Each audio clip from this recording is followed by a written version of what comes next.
izquierda está don Vicente Garrido, catedrático, que es profesor de Cuestiones Internacionales y director del INCIPE, que es el Instituto de Cuestiones Internacionales y Política Exterior, que se ocupa de muchos temas de los que aquí hoy tratamos.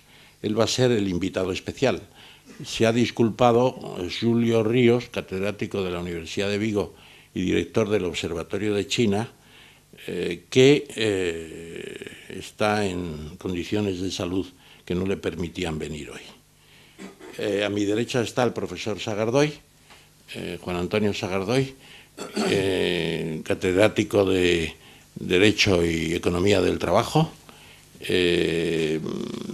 fundador del gran despacho de temas laborales y hoy presidente de la Fundación Sagardoy, derivada del despacho y que se ocupa de estas cuestiones.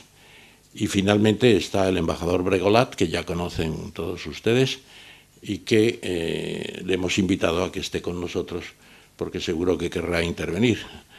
No para sustituir a Julio Ríos, él no sustituye a nadie, él tiene en esta casa pues bandera alta, por así decirlo.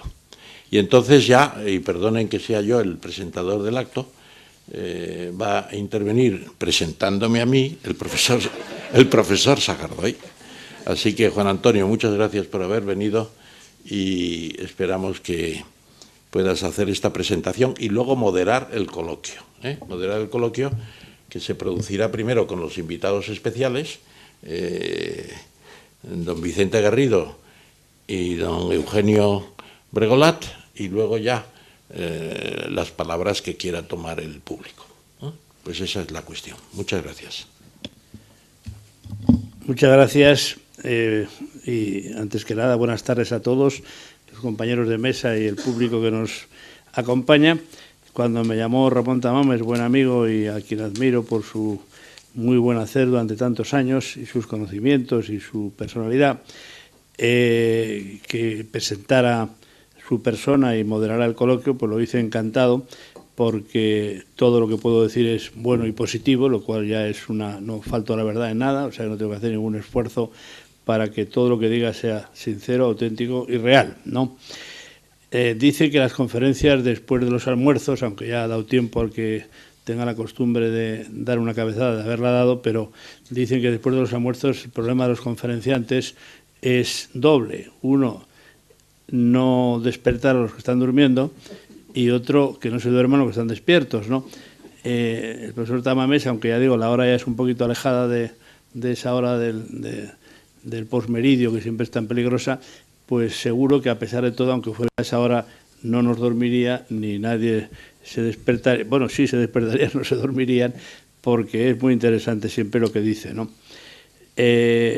Bueno, es verdad, está muy dicho ya, que cuando una persona es muy conocida, como el profesor Tamames, pues realmente las presentaciones no tienen más valor que el poner en valor las cualidades que adornan su persona y su trayectoria profesional, más que descubrir cosas que no conozcan los demás, ¿no? Yo siempre echo de menos en las presentaciones alguna cosa que realmente nadie conozca, ¿no? Que a lo mejor seguro tiene secretos que no sabemos nada, porque le gustan, no sé, pues las pochas navarras, que es de mi tierra, tal, y no lo sabía yo, y entonces, bueno, pues sería una cosa nueva, pero que ha escrito estructura económica y que ha hecho, pues eso lo sabemos casi todos, pero es bueno recordarlo, ¿no? Lassuén, a quien yo conocí, aragonés, José Ramón Lassuén, dice de él una definición muy positiva y muy clara, concisa. Probablemente es el economista más popular, más conocido en España, no solo por sus charlas radiofónicas, sino por sus artículos, conferencias y libros de texto. Es uno de los que más divulgan y mejor comunican, tanto en el ámbito profano como en el profesional. Yo, que me tengo por una persona muy cercana a la realidad y que he sido muy hablador y muy conferenciante, entre mis colegas y los colegas de la cátedra, pues hay una especie de adoración al profesor siniestro, al profesor callado, triste, que no sabe comer bien, ni sabe reír, ni sabe disfrutar de la vida. Y yo siempre he dicho que hay un lema que me enseñó un diplomático compañero de mi querido compañero de mesa, Ricardo Jiménez Arnao, decía, hay que ser el primero en la juerga y el primero en el trabajo, las dos cosas, ¿no? Bueno, pues eso es así. Por tanto, cuando un profesor como el profesor Tamames llega a la gente y habla y está en las radios, pues es muy positivo, pero no todos nuestros colegas lo ven positivo. Creen que el papel bueno del profesor bueno es el que está metido en la cátedra, está encerrado allí, muy serio, muy callado y haciendo y publicando libros. Su padre era un buen cirujano, Manuel Tamames, su madre era Carmen Gómez, y como él mismo dice, su padre, que está muy bien la definición, era anglófilo en lo político, germanófilo en lo científico y francófilo en lo cultural. Espero que hayas heredado las tres cosas. Él comenzó, quizá por esa influencia, tiene un hermano médico, 2 hermanos, empezó... Bueno, él nació 2 años antes que yo. Los dos tenemos una cara maravillosa a pesar de los años que tenemos, que no vamos a decirlo, pero nació 2 años antes que yo, o sea que somos casi de la misma quinta, y él ya muy joven se matriculó en la Facultad de Medicina y se dio cuenta enseguida que pues aquello no le iba, pero que le dejó una influencia buena, según él dice, para la fisiocracia, luego en la economía, el estudio de la anatomía de aquel tiempo. Yo con mis compañeros en el Colegio Mayor de Medicina siempre me acuerdo que había un libro que se llamaba El Testut, que era tremenda, el libro de anatomía, era un libro de 1000 páginas, que era el terror de los, como entre nosotros en los juristas era el derecho civil de Castro, pues aquí en medicina era el Testut, o Testit, como quiera decirse. Bueno, él dejó medicina enseguida, se matriculó en Derecho, ahí tuvo a grandes maestros como son García Enterría, Fuentes Quintana, Villar Palasí, Fuello Álvarez, González Pérez. Afortunadamente de estos, García Enterría, yo coincido con él en la Academia de Jurisprudencia y Legislación, está estupendamente, pero los demás ya nos han abandonado. Como dicen los mexicanos, cuando le pregunté a uno de ellos por su cuñado, que no le vi hace tiempo, dice, ¿ya agarró el camino? Bueno, pues ellos han agarrado el camino y han cumplido en su vida dejando pues unos grandes discípulos, entre otros. Eran además maestros que no cobraban full time, tal, sino que iban a dar su clase, tenían doctorandos, daban a los alumnos unas buenas lecciones y eran magníficos maestros. Luego tenemos una cantidad de profesores que están full time, están ahí todo el día metidos en la facultad, pero que no acaban de descollar, algunos sí, ¿no?, como grandes maestros, sino bueno, son lo que llamo yo hacedores, buenos hacedores de la enseñanza y poco más, ¿no? Luego se matriculó en Económicas, que es lo que le ha dado nombre y lo que ha sido su carrera profesional y lo que más ha destacado, en la Facultad de Ciencias Políticas, Económicas y Comerciales de Madrid, donde yo estuve de ayudante de cátedra en el año 62, con el profesor Pérez Botija, que daba ahí en San Bernardo Derecho del Trabajo. Y ahí tuvo también a grandes maestros, Manuel de Torres, Valentín Andrés Álvarez, Fuentes Quintana, Juan Velarde, etc. Luego, como primum vivere y deinde filosofare, pues hizo técnico comercial del Estado, la oposición, que es una de las oposiciones señeras, brillantes, el año 57, y estuvo estudiando en el Instituto de Estudios Políticos y en la London School of Economic en Londres, y en el año 68 es catedrático de Estructura Económica, primero en Málaga, también 2 años antes que yo fui el año 70 catedrático en Valladolid de Derecho del Trabajo, y el año 75 de la Universidad Autónoma de Madrid. Bueno, ha sido consultor económico de las Naciones Unidas y del Banco Internacional de Desarrollo. Es doctor honoris causa, que es una de las cosas más nobles y más satisfactorias que puede tener un profesor, en la Universidad de Buenos Aires, Lima, Guatemala, Pekín y Rey Juan Carlos, miembro del Club de Roma y de la cátedra de Jean Monnet, y Premio Nacional de Economía y Medio Ambiente en el año 2003. En el año 77-81, como ustedes saben, estuvo metido en política en el Congreso de los Diputados y firmante de la Constitución Española. Como cosa realmente curiosa, no sé por qué, bueno, sí lo sé por qué, porque por su amor a las plantas, ¿no? Es ingeniero ad honorem agrónomo y forestal. Ya saben que cuenta Saramago de su padre, una cosa que a mí me enternece, yo soy muy amante también de los árboles, que cuando se va a morir, poco antes bajó al jardín y uno por uno abrazó a todos los árboles que tenía, ¿no? Eso le ennoblece. Yo tengo un sobrino un poco chalao en Pamplona, que se abraza y habla a los árboles, y además me dice que es una conversación que él la escucha también, lo que le dice el árbol. Es una maravilla eso, porque cuando se aburre pues se sube al monte allí en Pamplona y se pone a hablar con los árboles, que quizás es mejor que hablar con las personas, tal como van las cosas. Bueno, y ahora muy recientemente, el 12 de junio del 2012, fue elegido miembro de número de la Real Academia de Ciencias Morales y Políticas, ¿no? Bueno, pues es una satisfacción tenerte, Ramón, entre nosotros. Estoy seguro que nos ilustrarás muy bien sobre los temas de China y su PIB y todas estas cosas tan importantes, y que saldremos pues con más conocimientos de los que hemos entrado, y seguros que con la satisfacción de haber tenido la oportunidad de escucharte.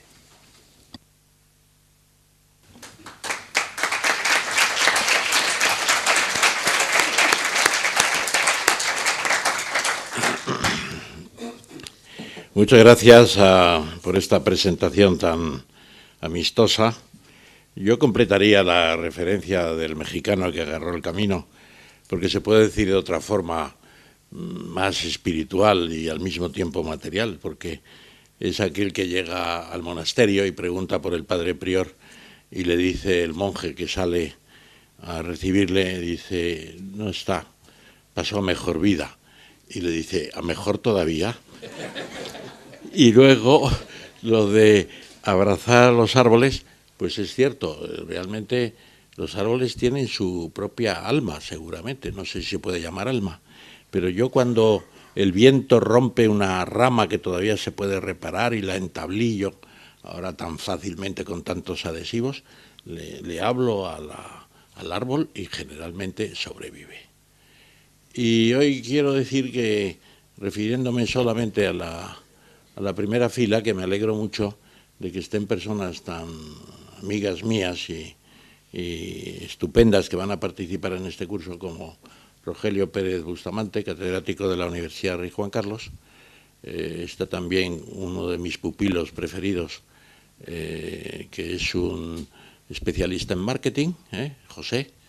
Está el profesor Iturbe, que ha sido muchas cosas en la ingeniería, y fíjense ustedes, el director del Consorcio de Transportes de Madrid, que prácticamente lo fundó él, y Madrid es una de las ciudades con mejor transporte público, y aunque algunas veces no se quiere reconocer.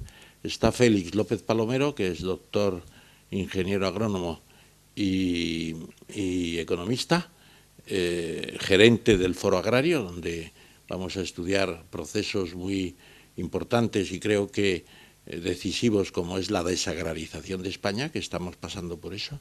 Y finalmente está don Ángel Sanchís, que es un emprendedor único en España, porque es no solamente es productor de soja y de cítricos en Argentina, sino también tiene una explotación que está creando él, porque no es la selva, es el cultivo de las maderas preciosas. La teca, la caoba, todo esto. Y hago esta presentación porque dentro del pesimismo que nos caracteriza a los españoles, pues hay gente emprendedora por todas partes. Esta mañana estaba también con Carlos Espinosa de los Monteros y estaba también Felipe de Basa Navalpotro, que está actuando un poco como secretario del curso, y decía esto mismo. En España hay emprendedores extraordinarios y no hay que dejar acongojarse, no se puede uno acongojar por la situación actual, porque tenemos empresas extraordinarias. Está aumentando la exportación de manera importante. Aquí está uno de los técnicos comerciales que más en la brecha están, que es Eduardo Uva, que está aquí con nosotros y lo sabe muy bien y lo podría disertar y seguro que va a participar, como también hay una importante sinóloga que se llama Alicia Tamames Prieto Castro, que está a su lado. Y después de este recorrido, y seguro que todos ustedes tienen el entusiasmo por la vida, y la idea de que entusiasmo tiene una etimología fundamental, que no sé si el embajador Bregolat conoce, pero seguro que sí la conoce. Viene de dos palabras griegas, entheos, que tenemos un Dios dentro, y ese Dios dentro es el que se nos empuja. Cuando nos levantamos todos los días, pues con todas las luchas, problemas y demás que tenemos, este Dios dentro, que es el Deus ex machina que decían los filósofos, es el que nos empuja para seguir en la batalla. Esto también lo sabe muy bien Vicente Garrido y lo sabe también muy bien el profesor Sagardoy. Bien, pues a mí me toca hoy el tema que se titula, y hay que recordar los títulos porque a veces se pierde la significación de los mismos. El desarrollo de China desde el maoísmo económico a la expansión espectacular de su PIB. ¿Habrá límites al crecimiento en China? Bien, pues yo no les voy a cansar. Voy a tratar de hacer una conferencia más breve, no sé, pero relativamente breve, para que haya tiempo para el coloquio. Ayer estuvimos un poco abrumados por las presentaciones, por la disertación de nuestro amigo el embajador de China, que me ha llamado esta mañana y me ha dicho que la sesión fue perfecta y que le gustó mucho, etcétera, etcétera. Hoy vamos a tratar de terminar un poco antes y tener más tiempo para el coloquio. Es también lógico que en la segunda sesión pues sea posible esto cuando no es en la primera. Bien, entonces, ¿qué es el maoísmo económico? Yo no me voy a remontar al imperio chino ni nada parecido, pero el año 1949 en la plaza de Tiananmen se proclama la República Popular de China, después de una historia tormentosa que había empezado prácticamente desde que se creara el Partido Comunista de China en Shanghái, ya al principio de los años 20. Una trayectoria que es legendaria ya, que yo conocí sobre todo cuando estaba en el campamento de las milicias universitarias de la Granja por un libro de Claude Roy que me llegó, que se llamaba en francés Clef pour la Chine, o sea, claves de la historia de China. Y yo quedé deslumbrado y tenía un amigo en el campamento que venía por las tardes y me decía, anda Ramón, vámonos a crear el confucianismo y tú les explicas lo que está pasando en China a todos estos. Y desde entonces mi interés por China, año 1953, no dejó de crecer. China, claro, tiene una historia grandiosa y los sinólogos pues están continuamente viendo nuevas cosas de las dinastías, de la fase final, de la dinastía Ming, de la dinastía Manchú y de lo que pasó, del tránsito del imperio a la república, del fracaso de la república a la que de Sun Yat-sen, al que se refería ayer precisamente el embajador Regolat. Y todo eso es muy interesante, pero yo empiezo en 1949. ¿Qué significa la llegada de la República Popular liderada por Mao Zedong y con su compañero de siempre, el fascinante Zhou Enlai? Porque Zhou Enlai es un personaje, ese sí que hay que conocerlo mejor. No se le conoce tan bien como a Mao. Y sin embargo fue la persona que pudo mantener a Mao en el poder. Seguramente sin Zhou Enlai, Mao no habría estado hasta el año 1976, al frente de los destinos de China. Murió unos meses antes que el propio Mao. Entonces, ¿qué significa económicamente todo eso? Pues significa la nacionalización de la tierra, inicialmente con lotes individuales, pero enseguida se forman cooperativas y acaba la historia en las comunas. Comunas que se convirtieron en unidades administrativas, unidades de producción, incluyendo industrias, pequeñas industrias, etc. En la actividad industrial, ¿qué significa? La estatificación de prácticamente todas las industrias importantes. Siempre quedan reductos de la actividad privada, pero muy pequeños en aquel momento. Con el modelo soviético de los grandes combinats, que no hace falta traducir, aunque sea una palabra francesa utilizada en Rusia, ¿no? Los combinats. Todavía en mis años de estudiante de económicas, que recordaba antes el profesor Sagardoy, pues yo con un amigo hicimos un viaje que llamamos de estructura económica con 19 años y la primera escala de nuestro viaje fue Puerto Llano. Y en Puerto Llano estaba el combinat que decían de la industria española del INI para producir la gasolina sintética, la parafina, los lubrificantes, etc. Una Ersatz-Industrie, es decir, de sucedáneos a partir de las pizarras bituminosas y de la hulla que había allí. Pues eso eran los combinats. Y todo esto va funcionando, hay una recuperación de la actividad económica en China, no se interrumpe, sino que se incluso se multiplica durante la Guerra de Corea 1950-1953, que es el acto de presencia de China en el escenario mundial y además, digamos, si se pudiera decir en términos deportivos, en una guerra en la que hacen tablas Estados Unidos y China, porque China oficialmente no está, son voluntarios chinos que ayudan a los coreanos del norte, pero la ida y subida y bajada desde Fusan en el sur de Corea hasta el río Amur en el norte, eso fue una cosa terrible, que ya los jóvenes de entonces leíamos todos los días, veíamos en los documentales, no había televisión, etcétera, etcétera.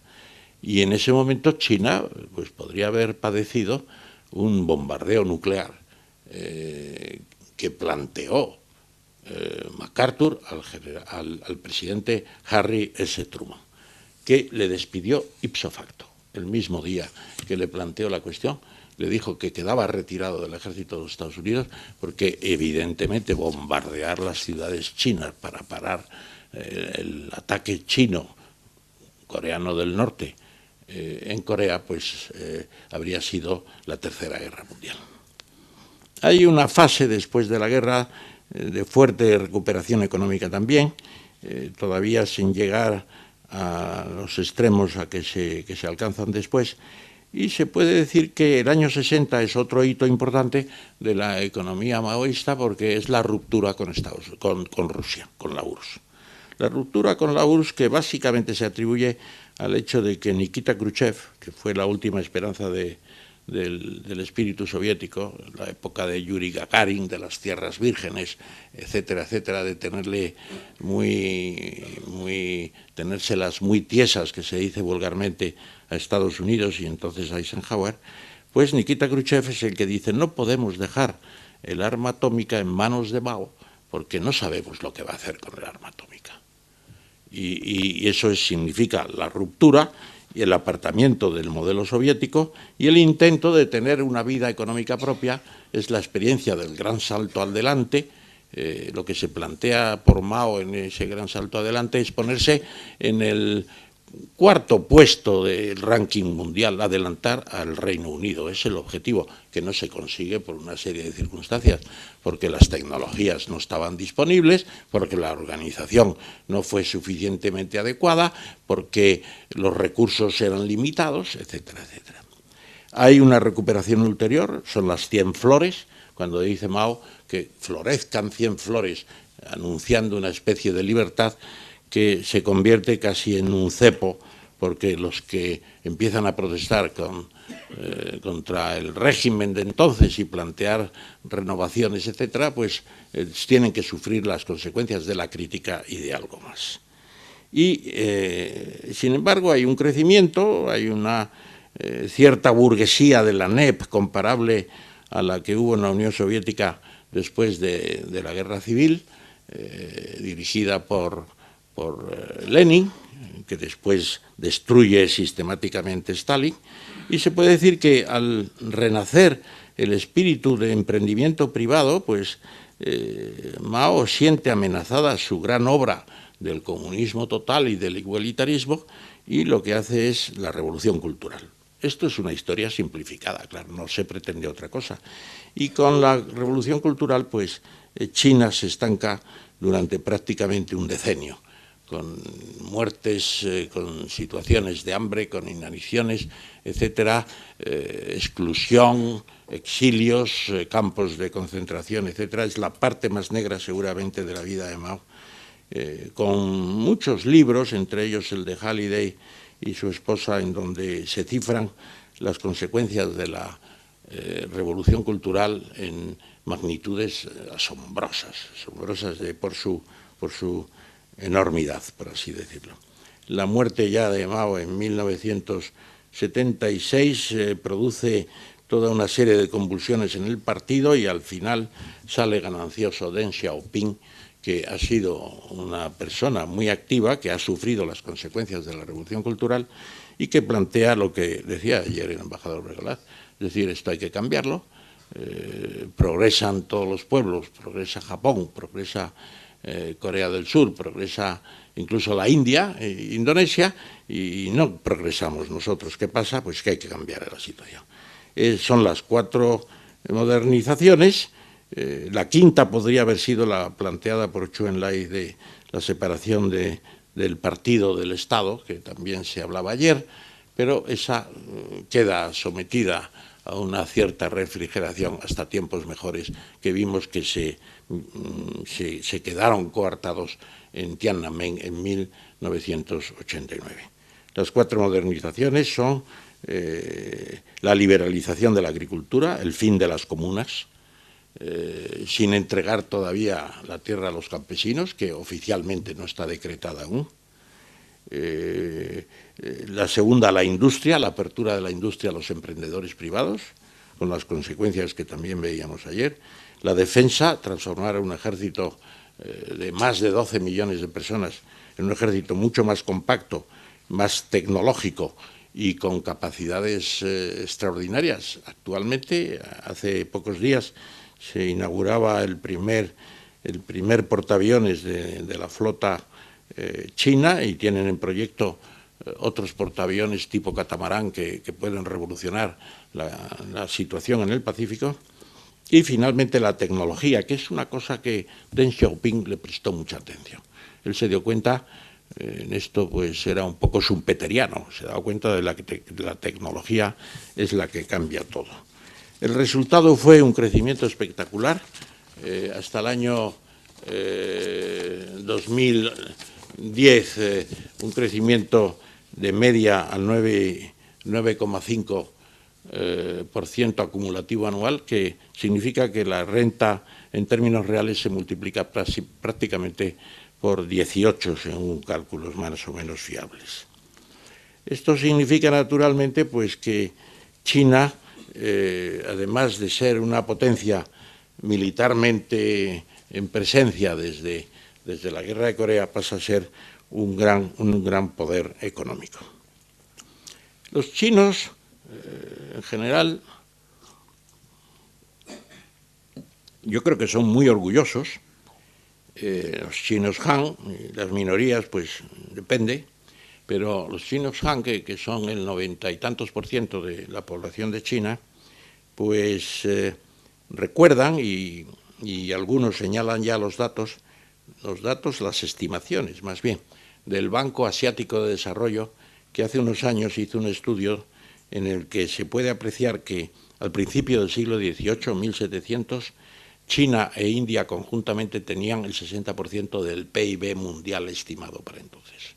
¿Por qué? Porque eran dos países, China era un país, India era un conjunto de países, pero las dos potencias actuales emergentes, pues tenían el 60%, ¿por qué? Porque tenían ya más población que cualquier país europeo, y había una protoindustrialización prodigiosa, además con medios de transporte extraordinarios, con sistemas de administración de cierta eficacia, el mandarinato, el sistema confuciano, y en la India pues buena administración en muchas de las partes de lo que hoy es la Unión India, la República de la India. Entonces estos dos países pueden decir estamos de vuelta, sencillamente.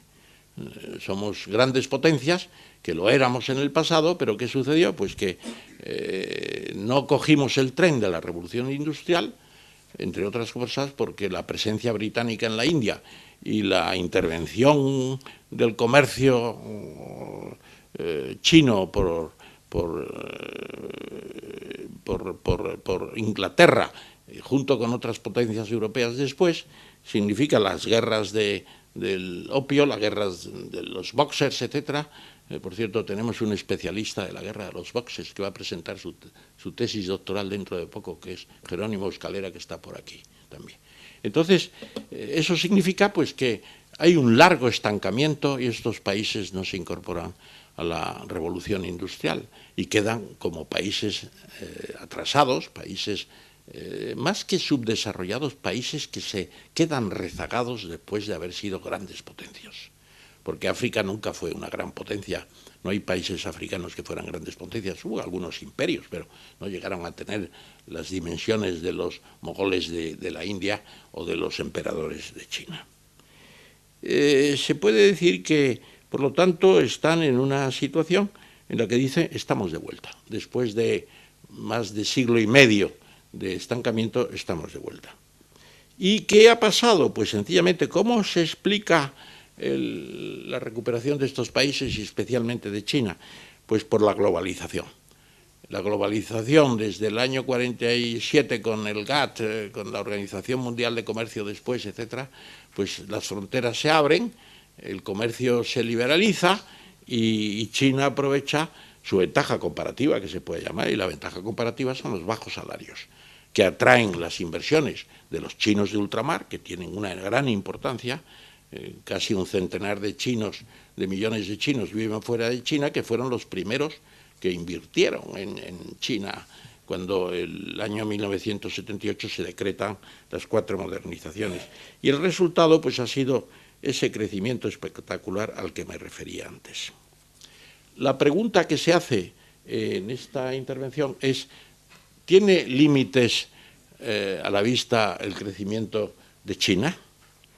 Bueno, yo antes de entrar en materia, ya definitivamente, diría que estas preguntas tienen respuestas diferentes según algunos. Algunos están anunciando ya el deterioro definitivo de la economía china, siga el sistema político actual o no. Algunos están planteando que la política de hijo único es un desastre que va a llevar a una paralización en muchos aspectos, etcétera, etcétera. Pero vamos a analizar las cuestiones con cierta tranquilidad y brevedad, empezando por los temas demográficos. En los temas demográficos yo lo primero que querría es destacar que la gran potencia de China está relacionada con la demografía, naturalmente. La escala demográfica de China. China es, demográficamente hablando, 10 veces Japón. Tiene 1.350 millones o algo más ya de población, y Japón está en 130 más o menos. Es 10 veces Japón. Entonces, las historias aquellas que nos vendía el Instituto Hudson hace muchos años, que se acordará el profesor Sagardoy, que tiene 2 años más que yo, o 2 menos, no me acuerdo, menos. Decía el profesor Sagardoy, pues el Instituto Hudson, y yo estuve además con Herman Kahn, que era el director del Instituto Hudson, me invitaron de la Embajada de Estados Unidos a un almuerzo inolvidable, porque era un gran futurólogo, y decía que el siglo XXI sería el siglo japonés. Japón no tiene territorio, ni logística posible, ni población.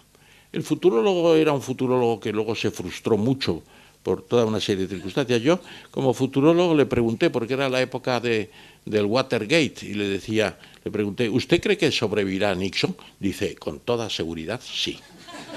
Y yo ya perdí la poca fe que tenía en Herman Kahn y en el Instituto Hudson. Bueno, el caso es que 10 veces Japón, 8 veces Rusia, con un territorio un 70% mayor en el caso de Rusia, sin embargo, tiene una población 8 veces, 4 veces y media casi Estados Unidos, algo más de 2,2 veces la Unión Europea, suponiendo que seamos un bloque homogéneo, 1,3 veces África y 1,2 veces la India. Claro, la escala demográfica es una cuestión prodigiosa que permite cualquier cosa. Los que no la hayan visto, que vean la película El último bailarín de Mao.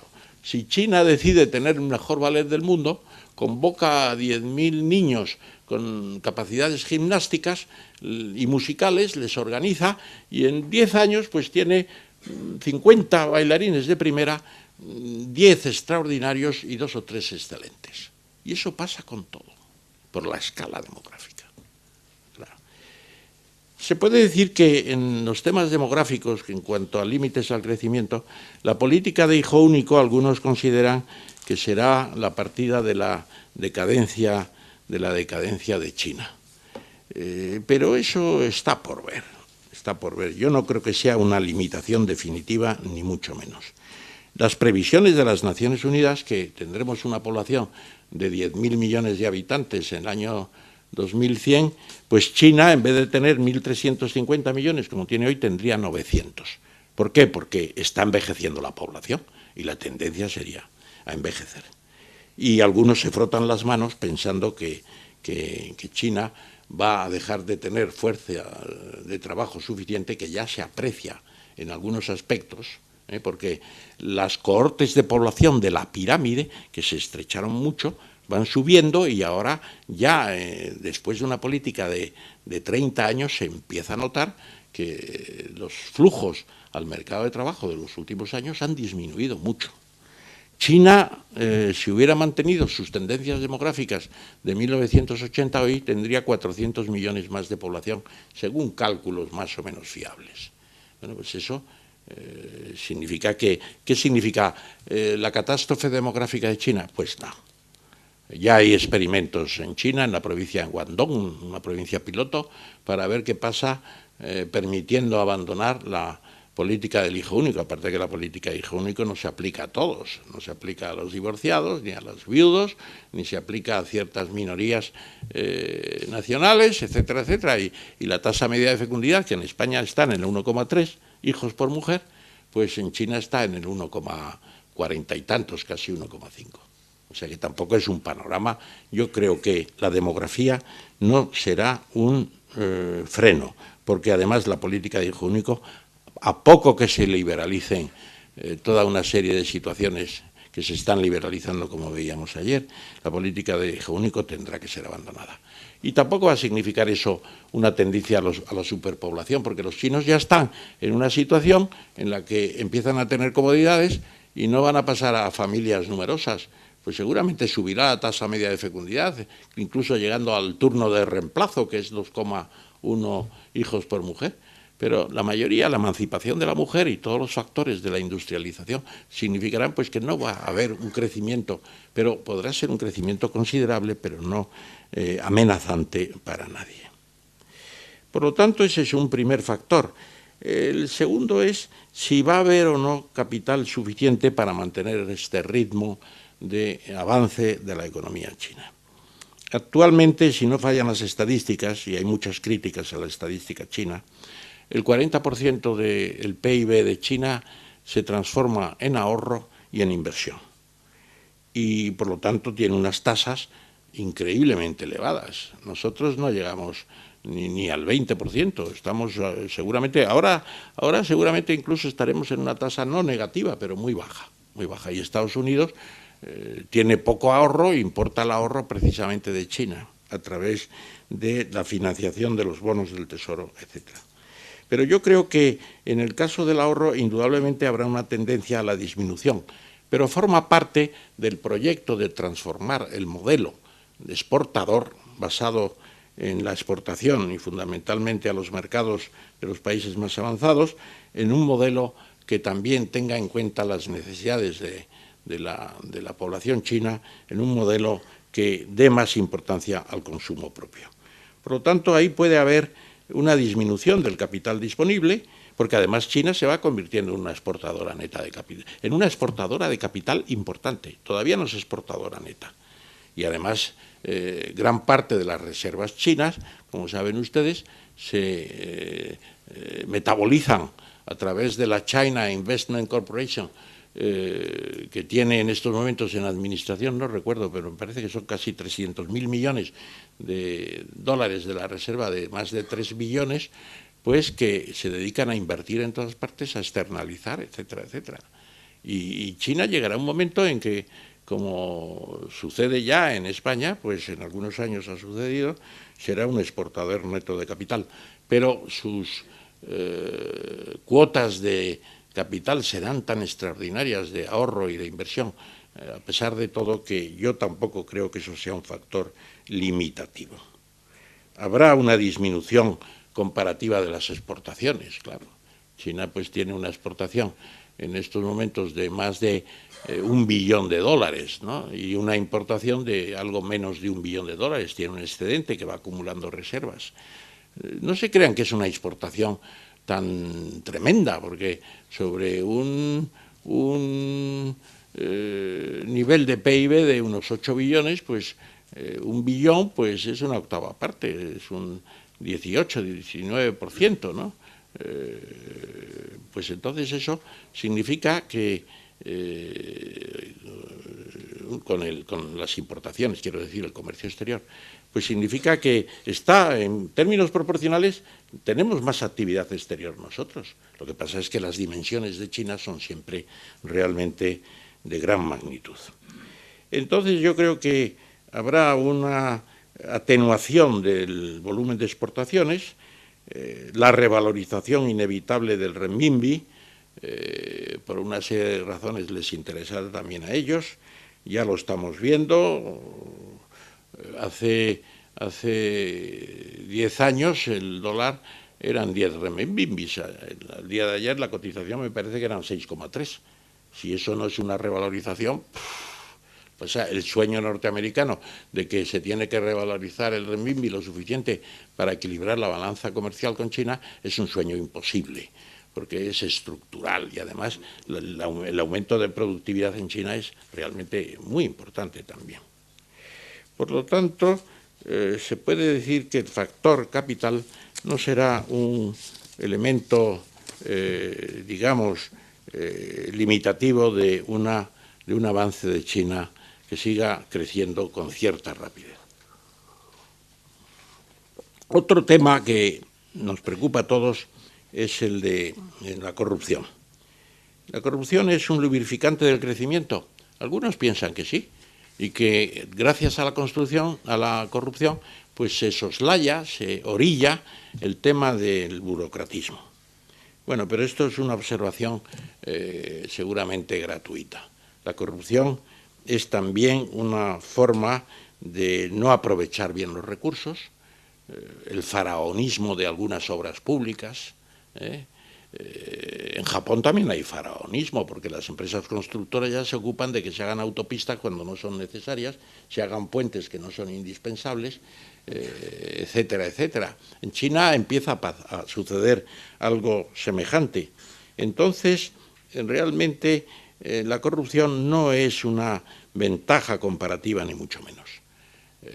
Porque significa derroche, significa una administración contaminada en todos los aspectos, etcétera, etcétera. No me voy a extender mucho, pero lo que ha sucedido en estos días en Madrid, la mafia de Gao Ping, con los 900 millones de euros estimados de lavado de dinero, es una muestra de que si en España hay una implantación de este tipo, pues figúrense ustedes lo que hay en China, que no podemos cuantificar por ningún concepto. Ni siquiera la señora Napoleoni, que es una especialista en temas de corrupción, de tráfico de armas, de corrupciones de otras clases, ha podido cifrar lo que pasa en China realmente. Y no lo vamos a intentar en este momento. Pero veíamos ayer también que habrá más transparencia. El Partido Comunista tiene que votar por la transparencia y el freno a la corrupción, e incluso el castigo a la corrupción, y seguramente en el 18 Congreso, que viene ya el 8 de noviembre, empieza el 8 de noviembre, dentro de pocos días, pues seguramente tendremos observaciones sobre esto. Wen Jiabao, el presidente del gobierno, el primer ministro, mejor dicho, lo ha dicho muchas veces. Todos sabemos que hay problemas, que un ayudante de Hu Jintao, pues entra en problemas de corrupción, de orgías sexuales, etcétera, etcétera, que el hijo de Wen Jiabao tiene también sus negocios, pero dicen es que los líderes no pueden evitar que sus familias se dediquen a actividades económicas. Bueno, pero todos sabemos que eso es un eufemismo explicativo. El problema es mucho más profundo que todo eso, pero la tendencia puede ser a que esa corrupción pueda empezar a frenarse precisamente para que el Partido Comunista no caiga. Es decir, si el Partido Comunista no reacciona rápidamente en China, se puede encontrar en una situación, hombre, no va a ser la de la experiencia de Gorbachev, ni va a ser la experiencia del Shah de Irán, ni otras. No hay una organización interna suficiente, pero el día lo veíamos también ayer, claro, porque los medios sociales, las redes sociales, si un día empiezan a convocar manifestaciones de este tipo, pues pueden ser también al nivel de la escala demográfica china. El medio ambiente se critica igualmente como una posibilidad de que en efecto haya una limitación al crecimiento. Yo aquí sí que soy radicalmente optimista, y no sé si el embajador también participa en esto, y el profesor Sagardoy, cuyo hijo, además, Íñigo, es un gran especialista en temas de China, y visita mucho China y sabe mucho de los cambios que está habiendo en toda la política laboral, el sindicalismo que está latente, las manifestaciones laborales, etcétera, etcétera, y ya no se publican cifras oficiales como se hizo hasta hace 4 o 5 años, porque realmente en China hay mucho movimiento en todas partes. Entonces, en el medio ambiente yo soy radicalmente optimista. Los 4 problemas, la atmósfera contaminada, el agua en malas condiciones, el suelo intoxicado, el tráfico imposible en las ciudades, porque ya en las ciudades se tienen que subastar las matrículas de los coches para poder circular y cuesta ya más la matrícula que el coche. O incluso hay prohibiciones de matricular más. No optaron por un modelo de transporte público prioritario y el resultado es que se encuentran todavía con esos 7.000 u 8.000 dólares de renta per cápita en términos de poder adquisitivo, pues se encuentran con un problema típico de los países superdesarrollados, que están resolviendo, que estamos resolviendo. En España yo creo que ha empezado un reflujo de los temas del automóvil, pero allí es una verdadera, es una paralización también de la actividad económica, porque un recorrido que en Madrid, por poner un ejemplo, hacemos en 20 minutos, allí puede ser 1 hora y media, en Pekín o en Shanghái o en otras grandes ciudades.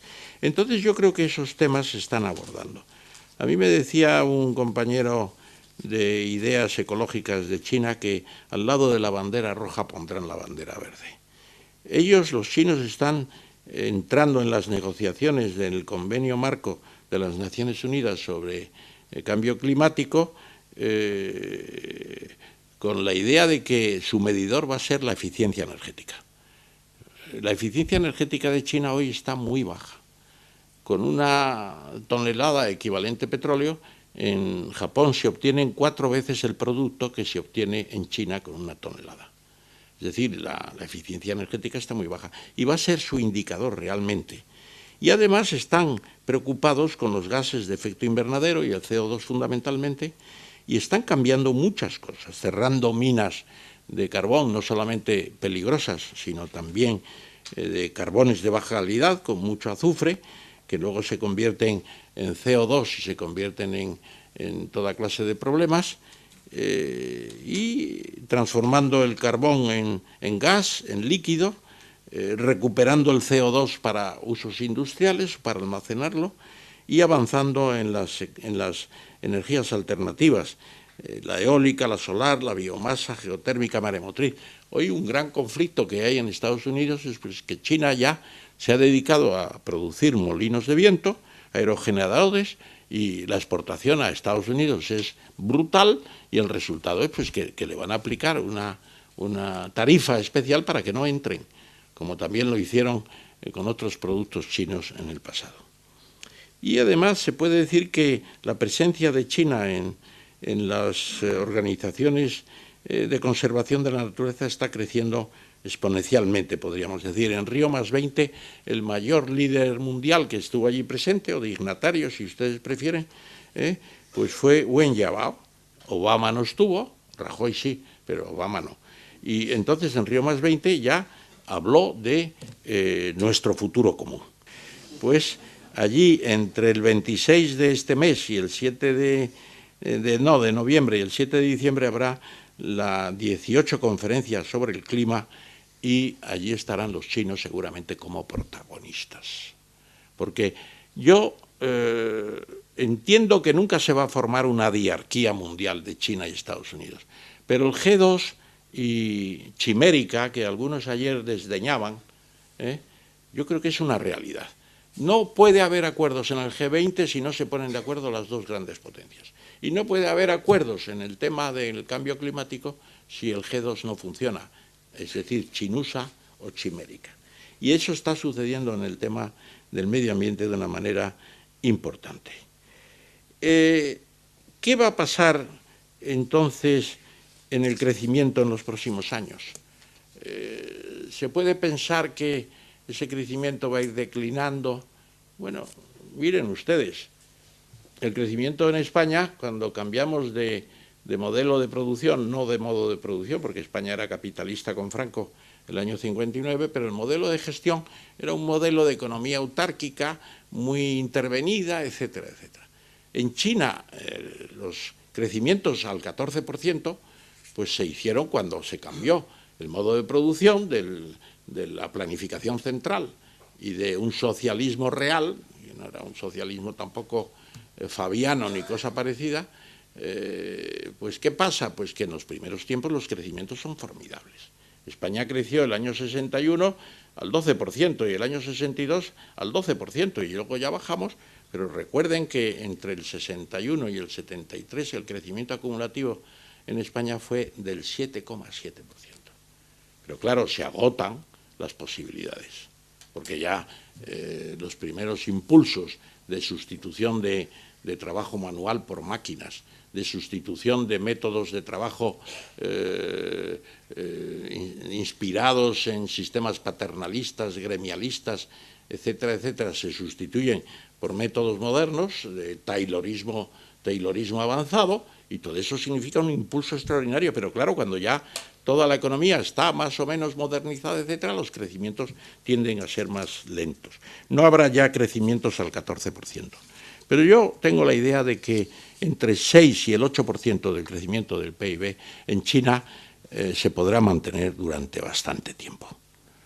Y el año 2016, según el Banco Mundial, a lo mejor es el 18 o el 19 o el 20, China adelantará a Estados Unidos en PIB, lo cual en Estados Unidos ya no se considera una tragedia, afortunadamente.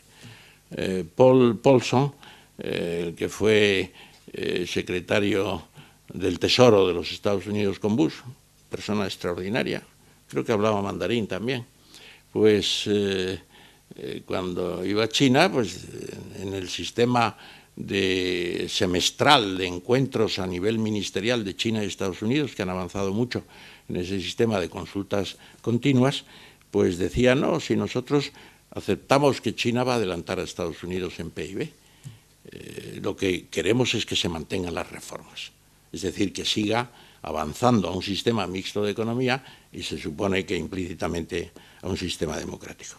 La amenaza verdadera de China son los cisnes negros. Los cisnes negros, porque dice, ¿qué cosa más imposible que un cisne negro? Porque todos los cisnes en Europa eran blancos, hasta que se descubrió que había cisnes negros en Australia.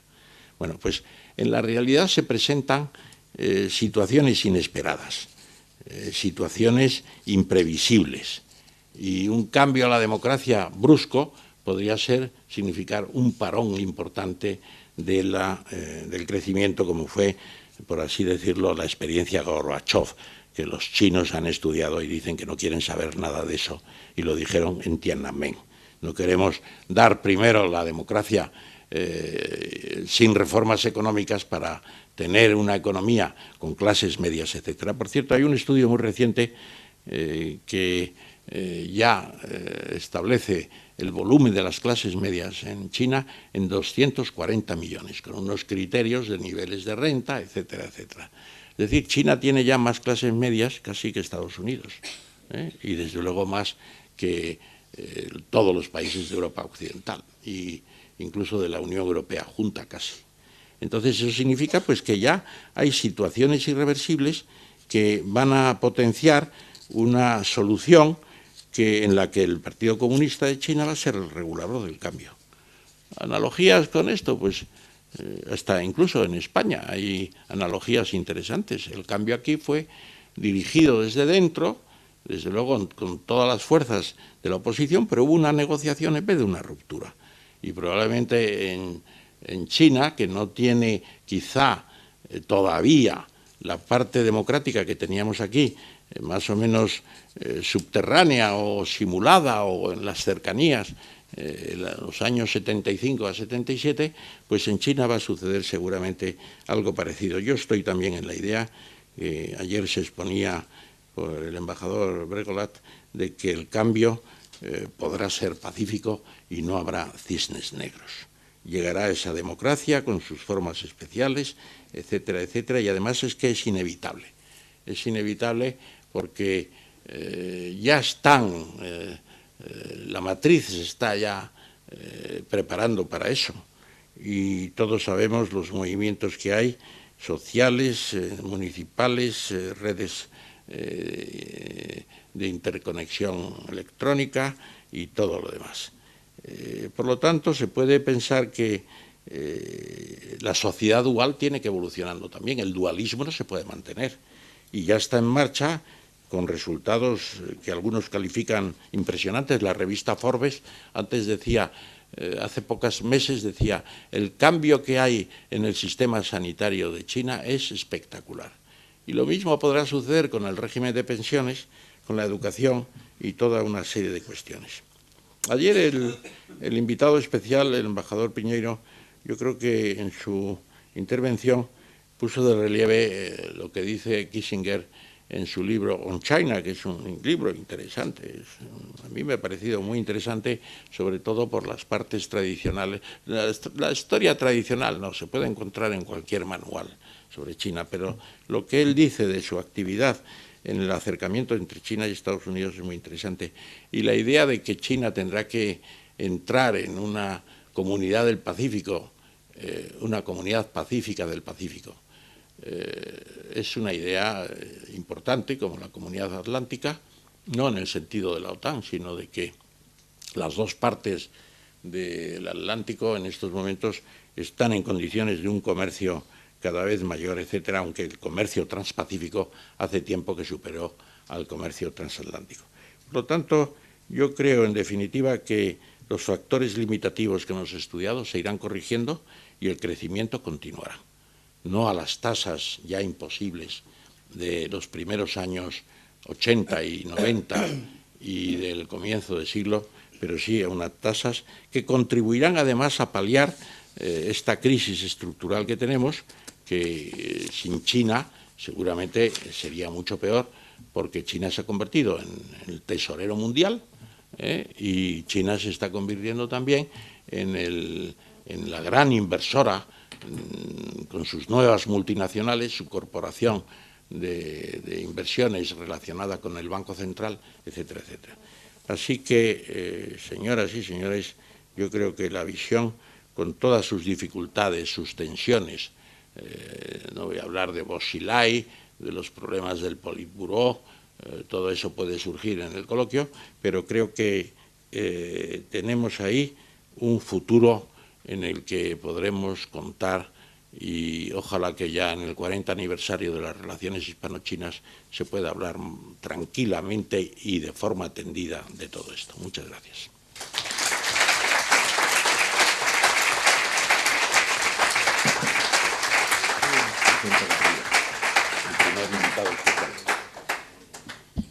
Bien, pues de los invitados especiales, Vicente Garrido, si quiere hacer algún comentario.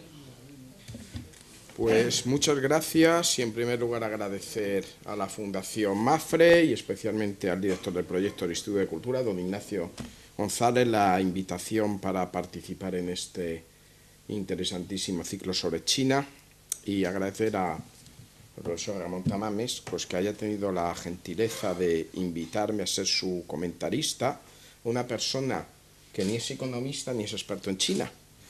Lo que he hecho, yo he escrito un par de monografías sobre China, pero especializado en otro aspecto, que le agradezco mucho que haya hecho las referencias, porque me da entradilla después a hablar también de esto, como decía aquel famoso escritor, y muchas más cosas, que yo he venido aquí a hablar de lo mío. Bueno, pues para hablar de temas de seguridad y de temas bombísticos. Lo mío es el arma nuclear, fíjense.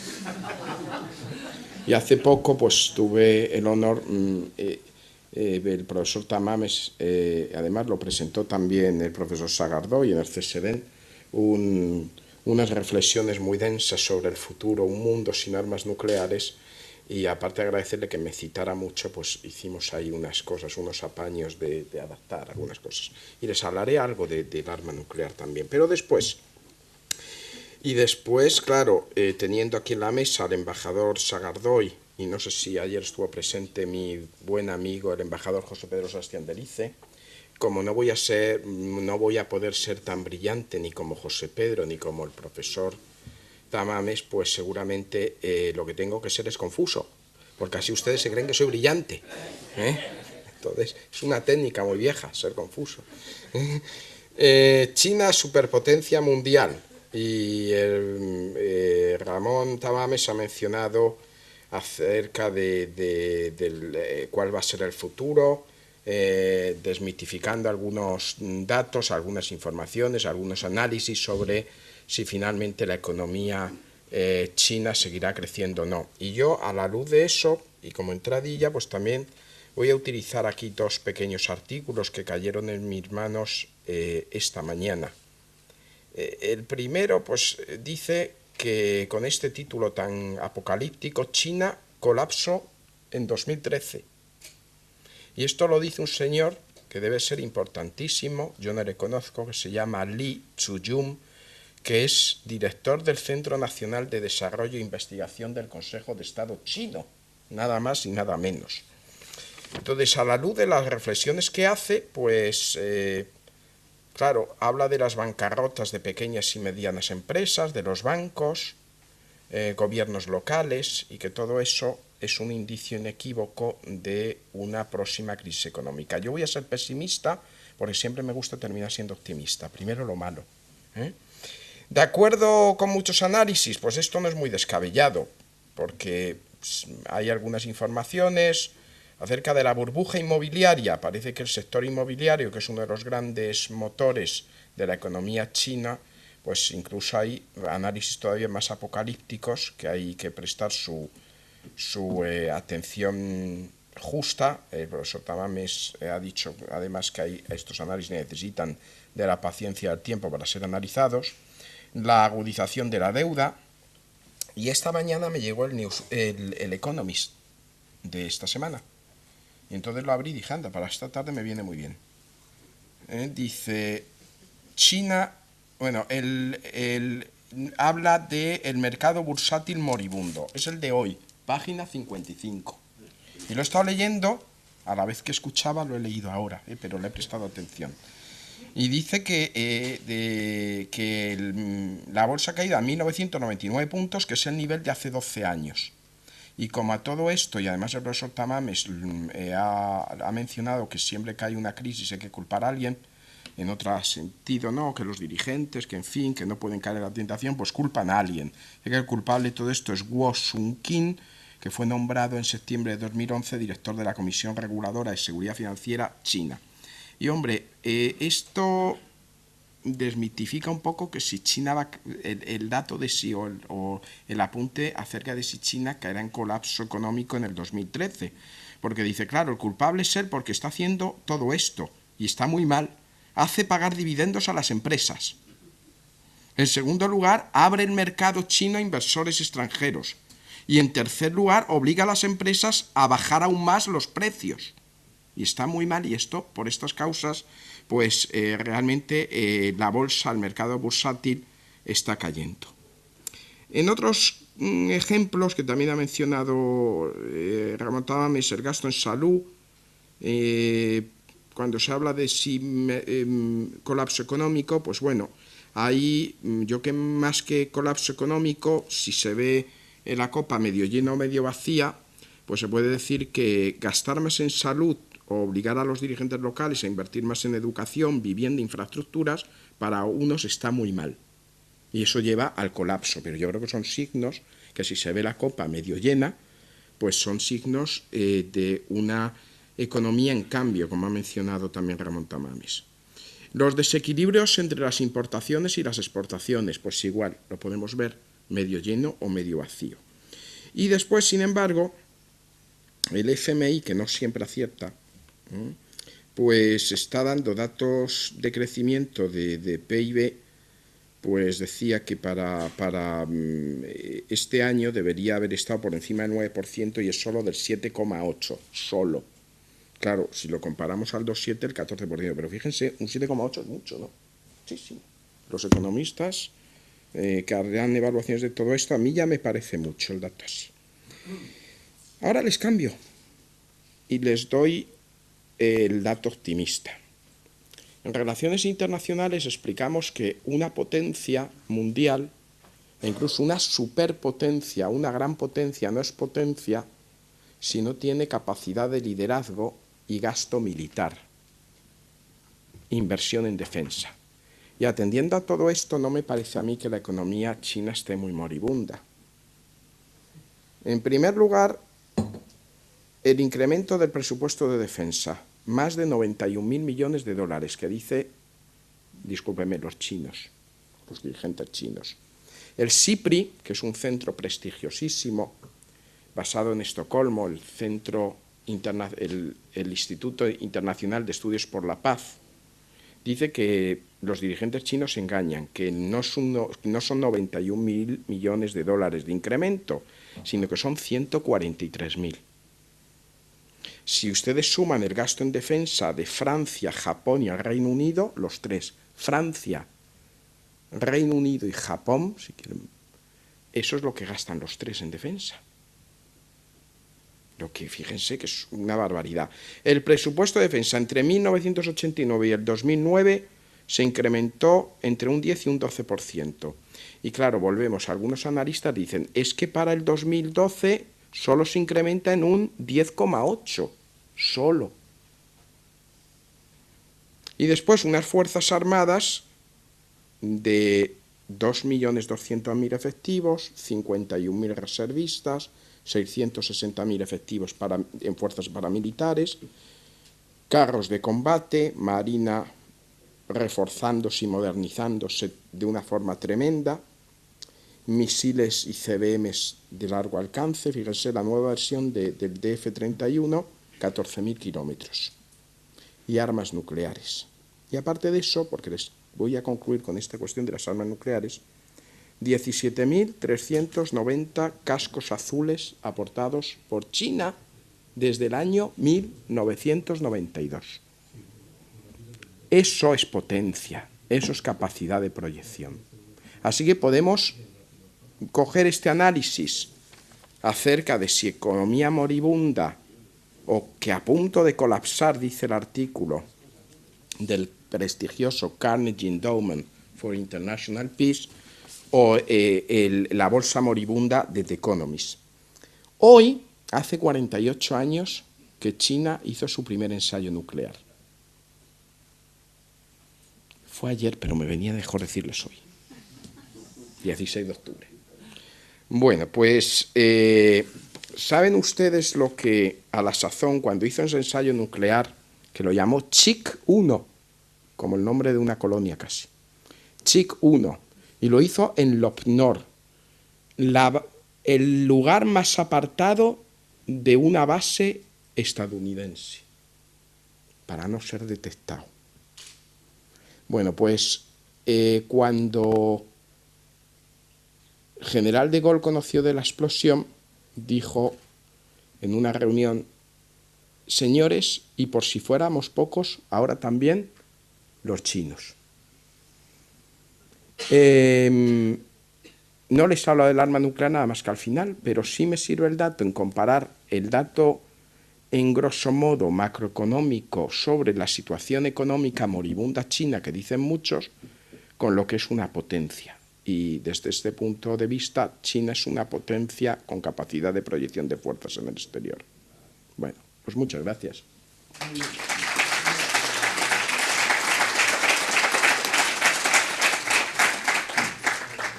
Muchas gracias, señor Garrido, por sus interesantes observaciones y muy brevemente, como hemos quedado los dos, el embajador Bregolat va a decir algunas cosas.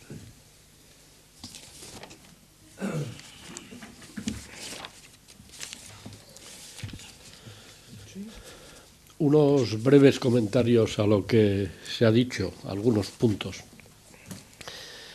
La velocidad del cambio en China.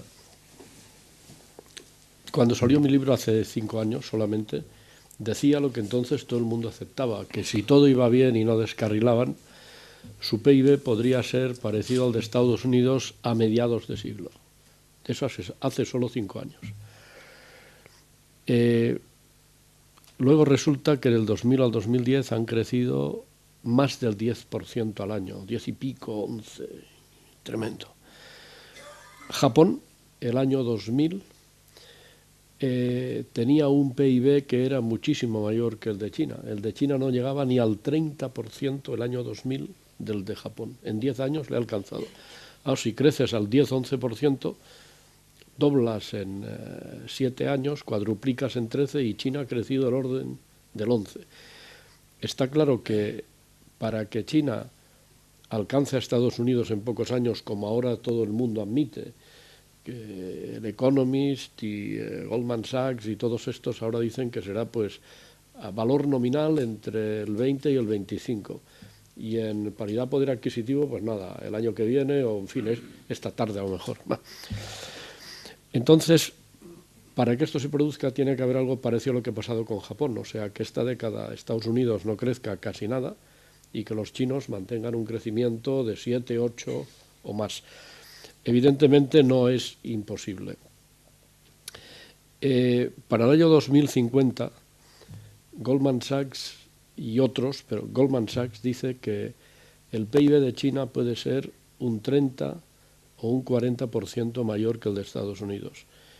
Y hay un profesor Fogel de la Universidad de Chicago, premio Nobel de Economía, que estudia el impacto del desarrollo tecnológico y del capital humano sobre el desarrollo económico. Bueno, y este dice que el PIB de China será el triple. Vamos, dice unas cosas que dan miedo leerlas. China-Japón. Me decía a mí hace unos años Peter Wu, que es uno de los grandes capitalistas de Hong Kong, y que entonces era el jefe del Economic Development Board, Trade Development Board de Hong Kong. Me decía, se suele comparar a China con el Japón de los años 50. La diferencia es que entre Pekín, Tianjin y la península de Shandong forman un Japón. Shanghái y las provincias colindantes, Jiangsu y Zhejiang, otro Japón. Y Hong Kong, Shenzhen, Cantón, el estuario del Río de las Perlas, otro Japón. Me decía 3 Japones de los años 50, que en realidad habría que decir ya de los años 60 o 70, 3 Japones y 1.000 millones de tíos detrás. Esa es la diferencia, claro, de China con los tigres asiáticos. Las cifras, en China siempre parece que sobran varios ceros a todas las cifras que ves, que se les ha ido la mano y que sobran varios ceros. Lang Lang, el famoso pianista, hoy una de las grandes figuras mundiales, decía hace poco que en China hay 50 millones de niños que están aprendiendo a tocar el piano. El tema de la exportación. En el PIB de China la exportación tiene una significación menor de la que normalmente se le atribuye, y esto es así porque China es el punto final de muchas cadenas de producción globales, sobre todo asiáticas. Está el famoso caso del iPad, que valía hace unos años, no sé si $400, y China sacaba de ahí $5. Pero como que China es el exportador final, el iPad que vende a Estados Unidos, ahí se cotiza como 400, cuando China ganaba 5. Entonces, lo relevante no es la exportación bruta, sino la exportación neta, que resulta de restarle a la bruta las materias primas y los componentes. Y si se hace esto, recordaba la mí hace pocos días recordaba la mí que aplicando este criterio, que es el relevante, en realidad la exportación de China, el déficit comercial de Estados Unidos con China cae a la mitad. Cae a la mitad. Esto, la mí. Yo he estado hace... No soy yo. He estado hace pocos días en Pekín con Ángel Gurría, y él habló de que en este momento la OCDE, la Organización Mundial de Comercio, el Banco Mundial, están ocupadísimos. Una de sus tareas centrales es elaborar nuevos modelos que recojan estas realidades para medir exportación e importación en función de la globalización y de las cadenas de producción globales. En realidad, de los 10-11 puntos que ha crecido la economía china la última década por año, solo son atribuibles a la exportación neta del 2 al 2,5%. Medio ambiente. De acuerdo, le dedican mucha atención. Incluso editoriales del Financial Times en meses recientes han puesto a China como modelo. Y el Financial Times quiere a China tan poco como a España. El G2, por supuesto que sin acuerdo de ellos ya nada es posible y que si ellos están de acuerdo es difícil que el acuerdo no vaya a misa. G2 no como condominio, no se van a repartir el mundo. Ya hemos tenido un G2 durante medio siglo y no se podían ni ver. Todavía se podían ver menos la Unión Soviética y Estados Unidos que China y Estados Unidos. G2 quiere decir no que se vayan a repartir el mundo, sino que son de otra categoría. Son como el Madrid y el Barça. O sea, no hay tutía, es así, son otra cosa, ¿no? Europa, si llega a ponerse de acuerdo y llega a hablar con una voz y a actuar con una voluntad, entonces habrá un G3. Pero si no, lo que hay es esto, nos pongamos como nos pongamos. ¿Posibilidad de que China se estrelle? Bueno, nadie conoce el futuro, todo el mundo puede estrellarse.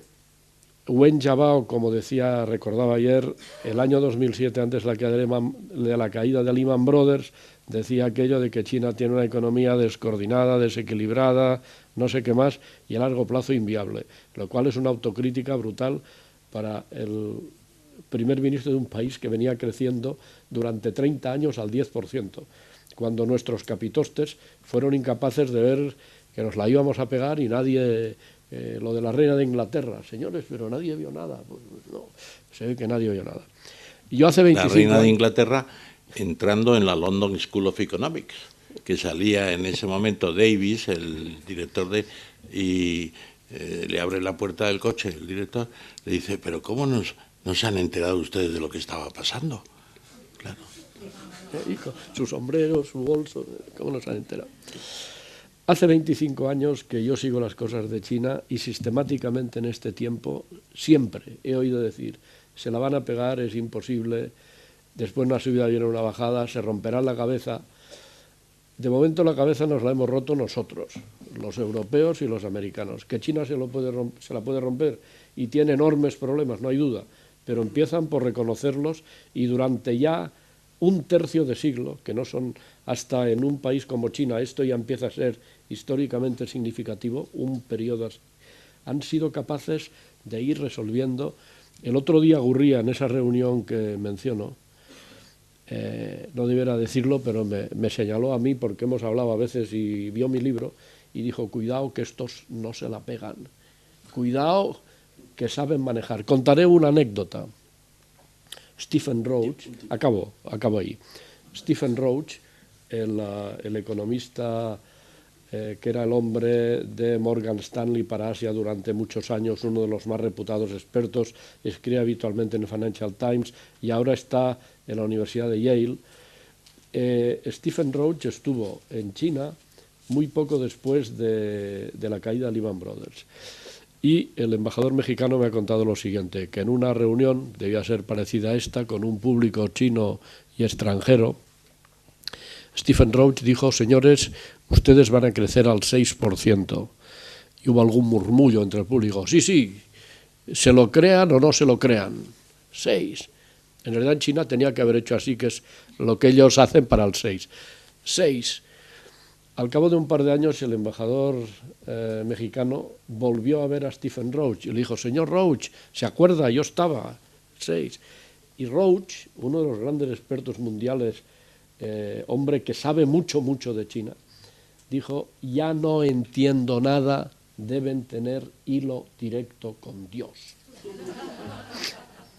He oído decir al Chief Executive de Hong Kong, Tung Chee-hwa, el primero que hubo, Greenspan me ha dicho que China tiene la mejor clase política del mundo. Y leyendo el capítulo de Greenspan sobre China se entiende muy bien por qué lo dijo. Una línea y media sobre el gasto militar. Hombre, China aumenta, pero claro, Estados Unidos gasta más que todos los demás juntos, tiene una ventaja tecnológica absolutamente demencial. Claro, lo que uno se puede preguntar es si de verdad a mediados de siglo, o cuando quiera que sea, China llega a tener un PIB que sea un 30%, digamos un 30% mayor que el americano. Ahí está cambiando todo delante de nuestras narices. Y lo peor es que por ahí alguien se ponga nervioso pensando que el tiempo corre en contra suya. Yo espero que eso no ocurra. Gracias.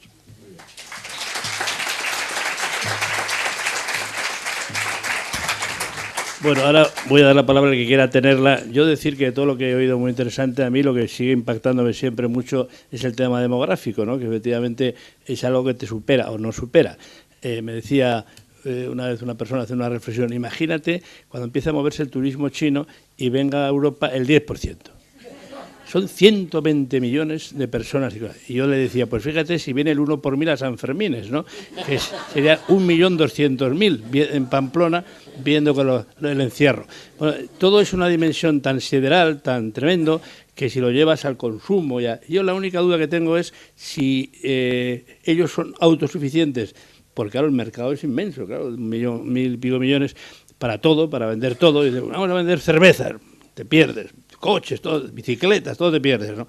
Pero claro, lo que no sé es si van a ser autosuficientes o va a ser una oportunidad para el resto del mundo para poder exportar allí mucho, porque en ese caso, bueno, pues bien, pero como sean autosuficientes, entonces nos barren, porque nos quedamos aquí todos viejecitos, pensionistas, parados y ¿quiénes son los otros? Parados, jubilados,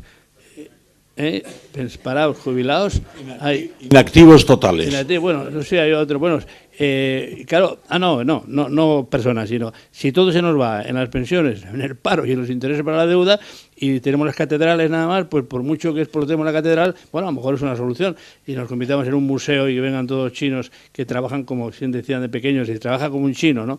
Que eso siempre ha sido entre nosotros, algo tendría eso cuando todos decíamos, y trabaja como un chino, y claro, si trabajan y son tantos, pues es una cosa bastante espectacular. Así que no sé, la futurología no funciona en esto y lo único que hay que rezar todos los días, porque tal como van las cosas, pues es lo único que nos puede salvar. Y bueno, nos queda a todos pues primero hemos aprendido y con las intervenciones de todos, bajo la batuta del profesor Tamames, de que China es un problema que nos va a ocupar y preocupar muchísimo.